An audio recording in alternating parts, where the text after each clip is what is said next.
అరుణాచలమునందు ప్రదక్షిణము గొప్పది. అరుణాచల ప్రవేశమునకు ముందు, అరుణాచల ప్రవేశము తరువాత అని జీవుడికి విభాగం చేస్తారు. అసలు వీడెప్పుడైనా అరుణాచలం వెళ్ళాడా చూస్తారు. అరుణాచలం వెళ్ళాడు, ఆ జీవుడి స్థాయి వేరు. అరుణాచలం వెళ్ళలేదు, ఆ జీవుడి స్థాయి వేరు. ఇప్పుడు అరుణాచల ప్రవేశం చేశాడు, గిరి ప్రదక్షిణం చెయ్యాలి, ఆ గిరికి ప్రదక్షిణం చెయ్యాలి తాను. ఆ కొండకి ప్రదక్షిణం అంటే శివుడికి ప్రదక్షిణమే. ప్రదక్షిణం అన్న మాటకు అర్థం మీరు బాగా గుర్తుపెట్టుకోవాలి. ఏ బిందువు దగ్గర మీరు బయలుదేరారో తిరిగి ఆ బిందువు దగ్గరికి వచ్చేయాలి. కుడి చేతి వైపుకి మీకు కొండ ఉండాలి, ఉండేటట్టుగా తిరిగి రావాలి.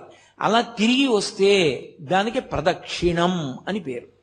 ఆయన అన్నాడు, కలియుగంలో ఈ అరుణాచల పర్వతం చుట్టూ ఎవరు ప్రదక్షిణం చేస్తారో వాళ్ళందరికీ కూడా 100 అశ్వమేధములు 100 వాజపేయములు చేసిన